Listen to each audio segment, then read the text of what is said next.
kesempatan yang Kau berikan kepada kami untuk kami boleh beribadah, memuji, membesarkan nama-Mu, dan mendengarkan firman Allah. Berfirmanlah kepada kami, ya Bapa di sorga, dan Roh Kudus, hamba mohon kenakanlah hamba-Mu sebagai pakaian-Mu, agar apa yang menjadi kehendak Bapa di sorga, yang akan hamba bagikan kepada umat-Mu, menjadi makanan bagi jiwa kami, dan yang akan memuaskan hati yang dahaga. Dalam nama Tuhan Yesus, hamba memohon kepadamu, ya Roh Kudus. Amin.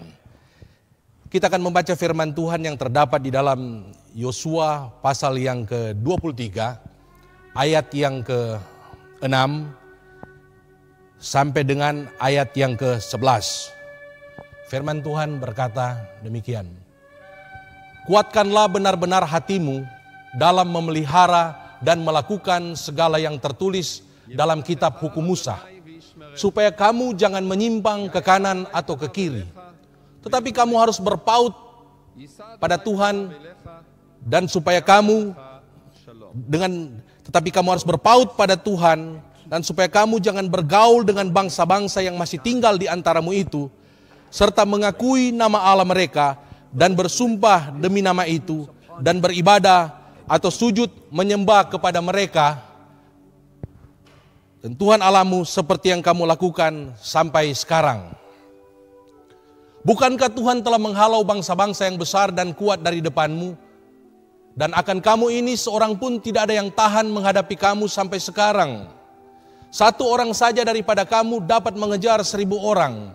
Sebab Tuhan Allahmu, dialah yang berperang bagi kamu, seperti yang dijanjikannya kepadamu.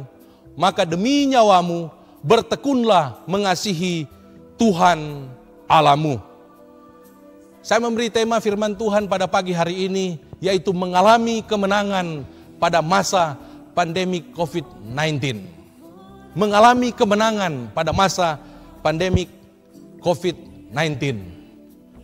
Apakah yang harus kita lakukan jika kita ingin mengalami kemenangan pada saat-saat ini? Itu akan saya sampaikan pada pagi hari ini. Dan ada beberapa kebenaran yang dapat diambil dan diterapkan di dalam kehidupan kita supaya kita dapat mengalami kemenangan pada saat ini.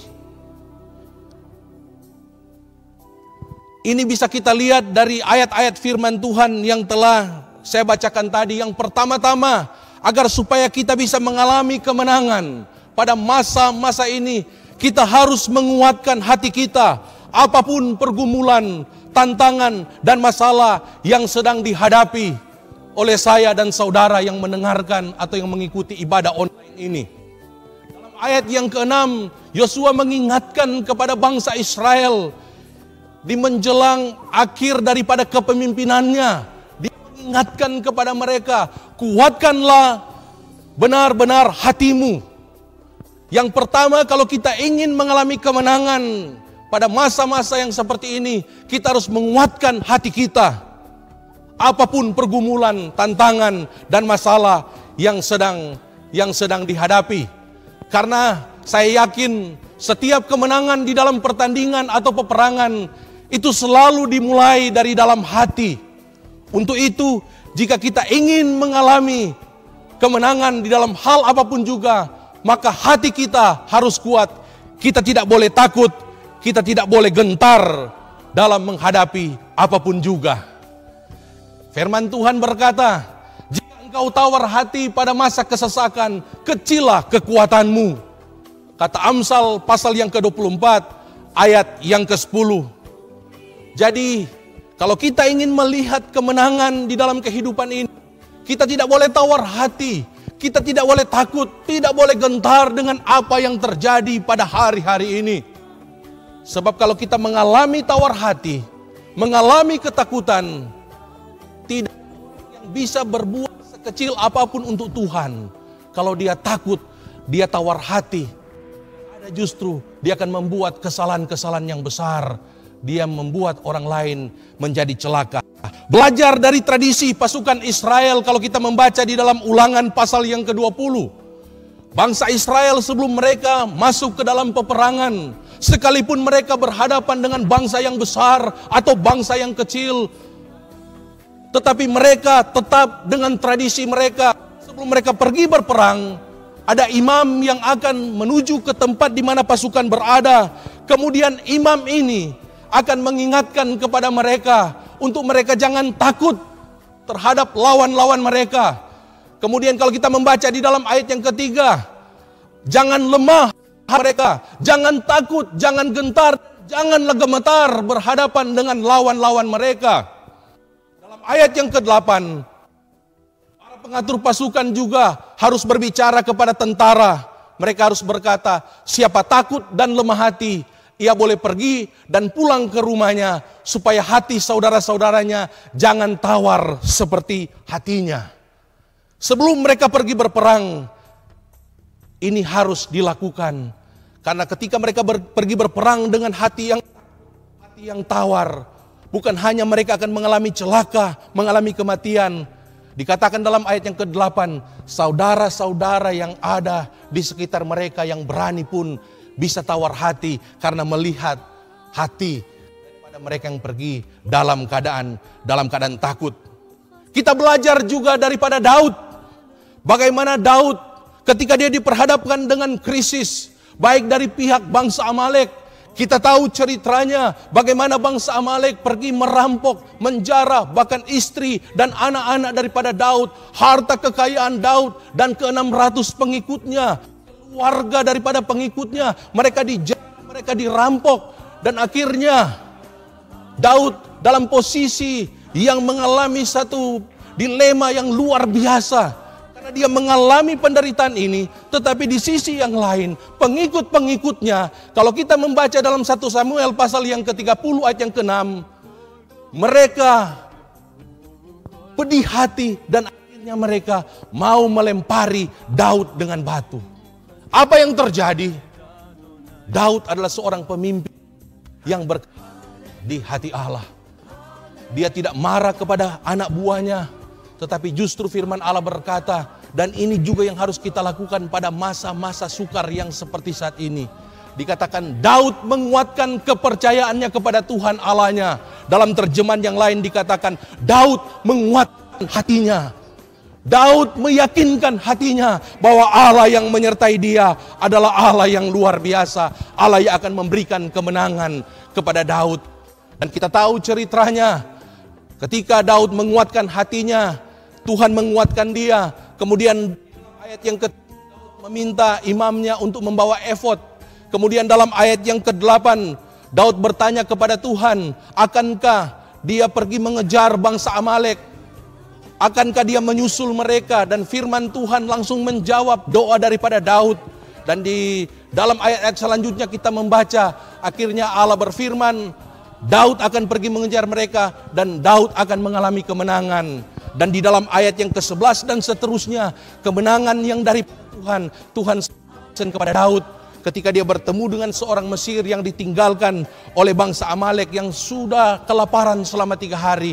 Daud memberi makan orang Mesir ini dan akhirnya orang Mesir ini yang menuntun Daud untuk pergi ke perkemahan bangsa Amalek dan Daud mengalami kemenangan. Intinya Daud menguatkan hatinya, Daud menguatkan kepercayaannya sehingga Allah memberkati Daud. Allah menjawab doa-doa daripada Daud. Dan inilah yang Tuhan kehendaki dalam kehidupan kita orang percaya. Jangan takut, tetapi yakinlah, kuatkanlah iman saudara. Bahwa Allah yang menyertai saudara adalah Allah yang setia. Allah yang akan membela. Allah yang tidak tinggal diam. Allah yang akan memberkati umatnya, orang-orang yang percaya kepadanya. Kemudian kita juga melihat teladan daripada Yosua, di mana ketika di awal kepemimpinannya atas bangsa Israel, dia taat melakukan firman Allah untuk menguatkan hatinya. Firman Allah yang mengatakan dia jangan kecut dan tawar hati di dalam menghadapi setiap lawannya. Saudara bisa melihat di dalam Yosua pasal yang pertama, ada 3 kali Allah mengingatkan kepada Yosua, jangan takut, jangan kecut hati, jangan gentar. Baik di dalam ayat yang ke-6, ayat yang ke-7, kemudian di dalam ayat yang ke-9. Dan kita tahu ketika Yosua mentaati firman Allah ini, dia mengalami kekuatan yang daripada Allah. Dia memimpin bangsa Israel untuk menyeberangi yang namanya Sungai Yordan, untuk mengalahkan bangsa-bangsa yang besar. Dan kita tahu kisah bagaimana mereka merebut kota Yeriko, di mana tembok Yeriko diruntuhkan ketika mereka keliling selama 7 hari. Dan pada hari yang ke-7, 7 kali mereka mengelilingi tembok Yeriko. Dan ketika mereka bersorak-sorai kepada Tuhan, memuji Tuhan, menyembah Tuhan, meninggikan Tuhan, maka akhirnya tembok Yeriko itu akhirnya menjadi runtuh. Ini boleh terjadi karena Yosua menguatkan hati. Dia tidak kecut dan dia tidak tawar hati di dalam menghadapi setiap tantangan atau pergumulan yang diperhadapkan di dalam kehidupannya. Kebenaran yang pertama, kita jangan gentar, jangan kecut, jangan tawar hati. Kita harus menguatkan hati kita, kepercayaan kita kepada Tuhan. Kemudian kebenaran yang kedua, kita harus memelihara dan melakukan segala perintah Allah dan bertekun melakukannya. Dalam bagian B, Yosua pasal yang ke-23 ayat yang ke-6 dikatakan, Yosua menasihati bangsa Israel, mereka harus memelihara dan melakukan segala yang tertulis di dalam kitab hukum Musa. Nah tentu sebelum kita dapat memelihara, melakukan dan bertekun melakukan firman Allah, maka terlebih dahulu kita harus membaca. Kita harus menghafal terlebih dahulu firman Allah yang akan kita lakukan. Tidak mungkin kita akan melakukan sesuatu atau melakukan firman Allah, tetapi kita tidak membaca, kita tidak menghafal firman Allah. Apa yang akan kita lakukan? Yang akan kita lakukan adalah apa yang kita lihat, apa yang kita baca, apa yang kita dengarkan, yaitu firman Allah. Dan kita tahu dari Alkitab bahwa setiap orang Israel, dari anak-anak sampai dengan raja-raja yang duduk di takhta, mereka harus membaca dan menghafal ayat-ayat firman Allah. Hal ini merupakan tradisi yang harus dilakukan. Salah satu contoh kalau saudara membaca di dalam 2 Raja-Raja pasal yang ke-22, bagaimana ketika imam-imam menemukan kitab Taurat dan mereka membacanya di hadapan Yosia, dan akhirnya Yosia mendengarkan Taurat yang dibacakan dan dia melakukan Taurat itu dengan setia. Kita tahu juga Raja Daud yang menulis firman Allah di dalam Mazmur pasal yang pertama, ayat yang pertama sampai dengan ayat yang ke-6, dia katakan, berbahagialah orang yang tidak berjalan menurut nasihat orang fasik, yang tidak berdiri dalam jalan orang yang berdosa, dan yang tidak duduk dalam kumpulan pencemooh, tetapi yang merenungkan Taurat Tuhan siang dan malam. Akan seperti pohon yang ditanam di tepi aliran sungai, yang selalu menghasilkan buahnya pada musimnya dan yang tidak layu daunnya. Apa saja yang diperbuatnya pasti berhasil. Raja Daud dan raja-raja yang lain, mereka harus membaca dan merenungkan firman Allah. Dan ini menjadi tradisi bagi bangsa Israel. Dalam pasal yang ke-6 ayat 6 sampai ayat yang ke-9, Allah juga berfirman kepada bangsa Israel, dan Musa juga menyampaikan firman ini kepada orang Israel. Apa yang kuperintahkan kepadamu pada hari ini haruslah engkau perhatikan. Haruslah engkau mengajarkannya berulang-ulang kepada anak-anakmu dan membicarakannya apabila engkau duduk di rumahmu, apabila engkau sedang dalam perjalanan, apabila engkau berbaring dan apabila engkau bangun. Haruslah juga engkau mengikatnya sebagai tanda pada tanganmu, dan haruslah itu menjadi tanda. Haruslah itu menjadi tanda lambang di dahimu, dan haruslah engkau menuliskannya pada tiang pintu rumahmu dan pada pintu gerbangmu. Sebelum kita melakukan firman Allah, kita harus membaca, kita harus merenungkan, dan kita harus menghafal juga firman Allah, supaya kita tahu apa yang akan kita lakukan.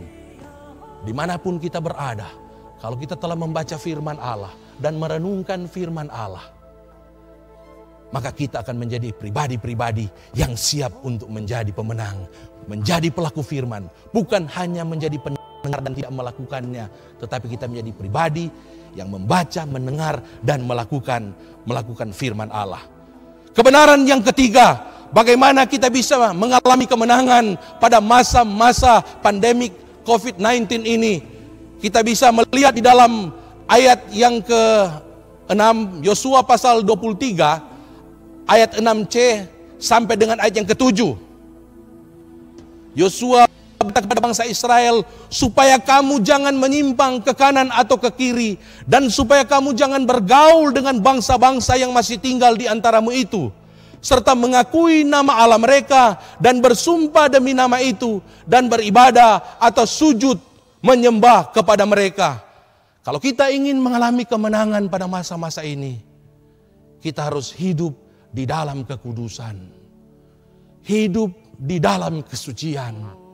Ini tidak bisa ditawar, karena ini merupakan perintah Allah. Hendaklah kamu kudus sama seperti Allah itu kudus atau aku kudus. Firman Allah berkata di dalam Yesaya pasal yang ke-59, sesungguhnya tangan Tuhan tidak kurang panjang untuk mendengarkan, untuk menyelamatkan, dan pendengarannya tidak kurang tajam untuk mendengar. Tetapi yang merupakan pemisah antara kamu dan Allahmu ialah segala kejahatanmu, dan yang membuat dia menyembunyikan diri terhadap kamu sehingga ia tidak mendengar ialah segala dosamu. Tangan Tuhan tidak kurang panjang untuk menyelamatkan saudara pada masa-masa ini. Telinga Tuhan bukan kurang tajam untuk mendengarkan doa yang kita naikkan. Doa memohon pertolongan.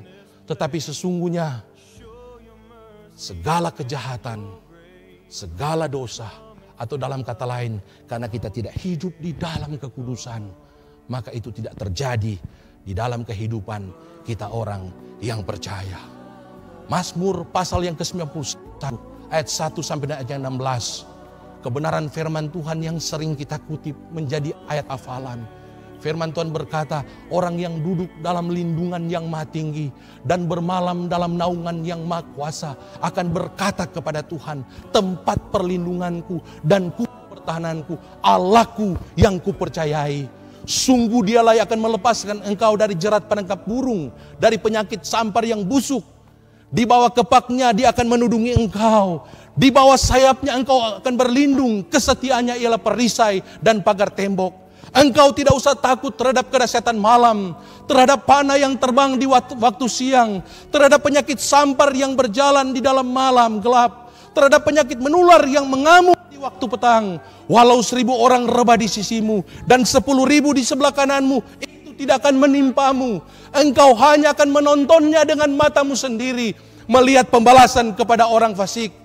Sebab Tuhan telah kau jadikan sebagai tempat perlindunganmu, yang maha tinggi telah kau buat menjadi tempat perteduhanmu, maka malapetaka tidak akan menimpa kamu. Tulah akan menjauh dari kemahmu, sebab malaikat-malaikatnya akan diperintahkannya kepadamu untuk menjaga engkau di segala jalanmu. Mereka akan menatang engkau di atas tangannya, supaya kakimu tidak terantuk kepada batu. Singa dan ular tedung akan kau langkahi. Engkau akan menginjak anak singa dan ular naga. Sungguh hatinya melekat kepadaku. Aku akan meluputkannya. Aku akan membentenginya. Sebab ia mengenal namaku. Bila ia berseru kepadaku, aku akan menjawab. Aku akan menyertai dia di dalam kesesakan. Aku akan meluputkannya dan memuliakannya. Dan dengan panjang umur akan kukenyangkan dia. Dan akan kuperlihatkan kepadanya keselamatan dipadaku. Amin. Firman Tuhan yang bagus, firman Tuhan yang memberi janji perlindungan ilahi kepada orang-orang yang percaya pada masa-masa ini. Tetapi firman Tuhan ini tidak berdiri sendiri. Ada harga yang harus kita bayar. Kita harus duduk diam di bawah kaki Tuhan. Kita harus menjadikan Tuhan satu-satunya tempat perlindungan, sebagai penolong dalam kesesakan satu-satunya. Dan kalau kita mengutip apa yang disampaikan oleh Raja Daud di dalam Mazmur pasal yang ke-15, dia memberitahukan kepada kita, siapakah orang yang layak untuk bisa berdiam di Allah yang maha tinggi? Siapakah ya orang yang dapat bergaul dengan Allah? Siapakah orang yang bisa berada di tempat kudusnya Tuhan? Dalam Mazmur pasal yang ke-15, Daud berkata, siapakah orang yang akan menumpang di dalam kemahmu? Ia akan naik ke gunungmu yang kudus. Daud berkata, hanya orang yang berlaku tidak bercelah.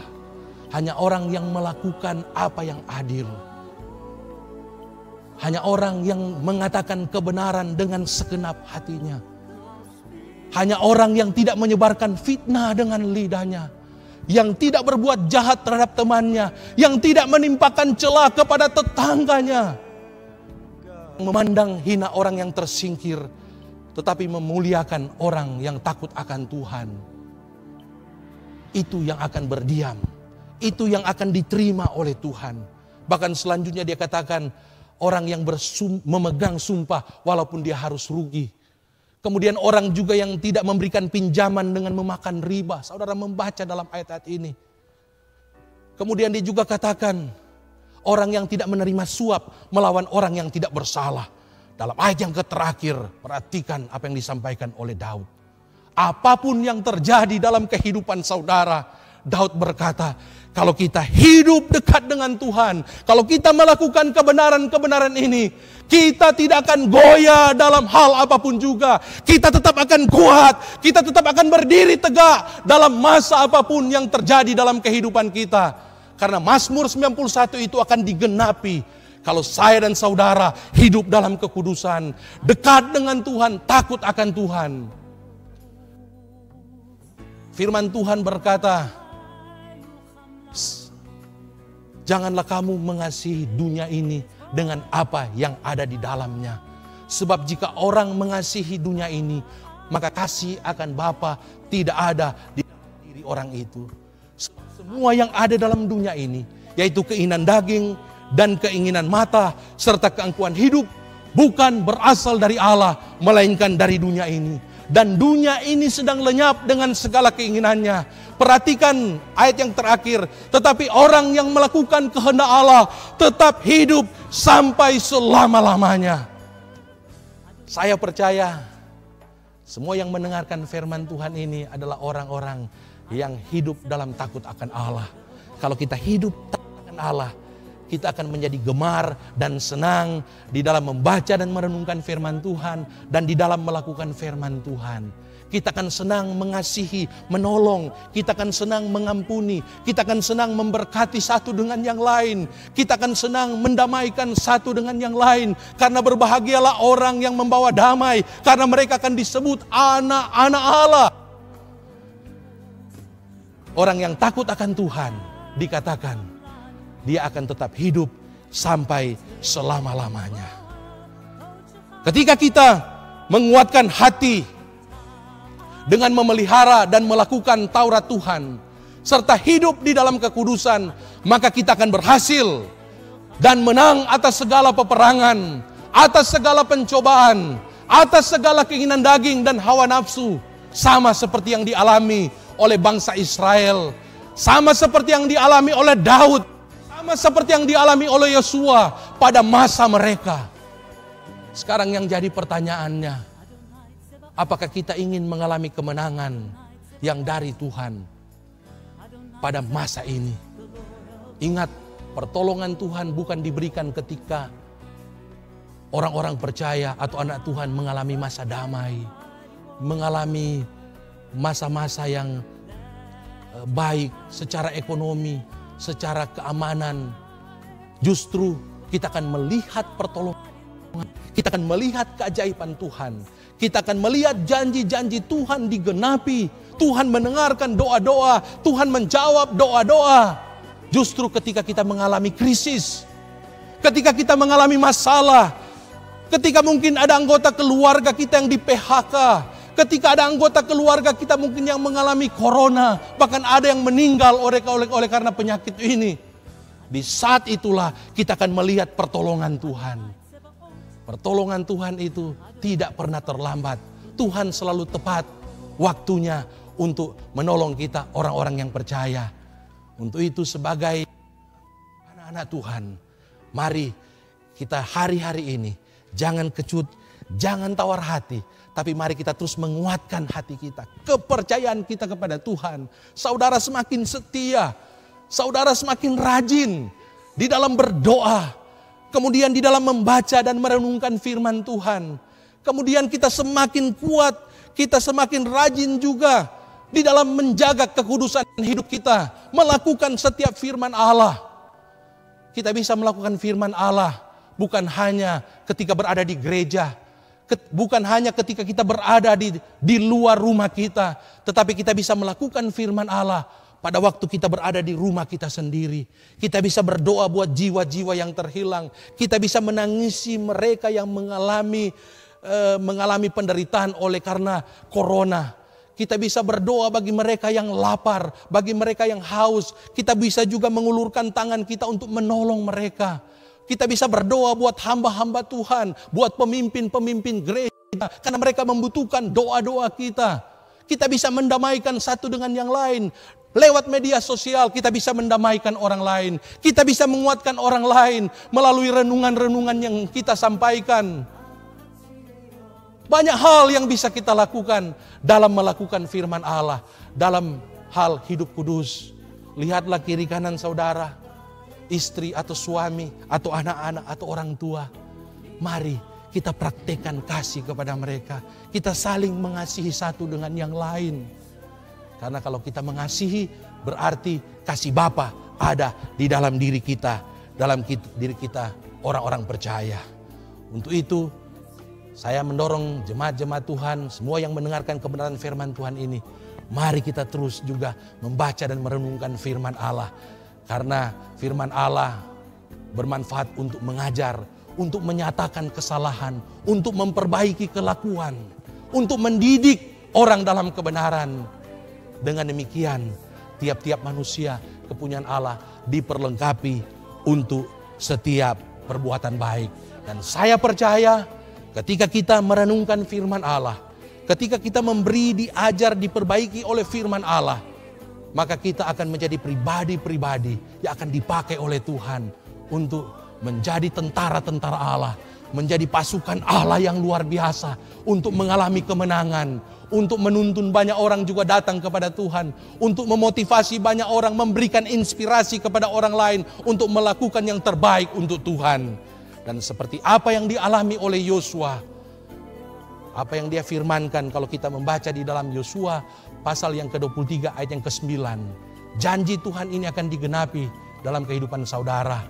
Dikatakan, bukankah Tuhan telah menghalau bangsa-bangsa yang besar dan kuat dari depanmu? Dan akan kamu ini seorang pun tidak ada yang tahan menghadapi kamu sampai sekarang. Satu orang saja daripada kamu dapat mengejar 1000 orang. Sebab Tuhan Allahmu, dialah yang berperang bagi kamu seperti yang dijanjikannya kepadamu.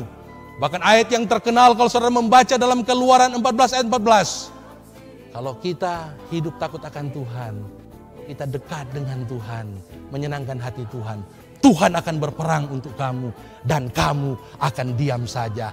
Kiranya firman Tuhan ini digenapi dalam kehidupan saya dan saudara yang mendengarkannya, dan saudara akan mengalami kemenangan dalam masa-masa pandemi COVID-19 ini. Tuhan Yesus memberkati. Terima kasih Tuhan. Terima kasih Tuhan, kami bersyukur kepadamu sebab firman Allah sudah disampaikan. Untuk itu hamba berdoa biar kebenaran firman Tuhan ini digenapi dalam kehidupan setiap anak-anakmu yang mendengarkan firman Tuhan ini. Dan hamba berdoa apapun yang diperhadapkan kepada mereka, Tuhan tolong agar mereka tidak gentar, tetapi mereka menguatkan hati mereka, kepercayaan mereka kepada Tuhan. Mereka tetap yakin bahwa Allah yang mengendalikan segala sesuatu yang terjadi pada saat ini. Allah tidak akan membiarkan dan meninggalkan orang-orang yang percaya kepadanya.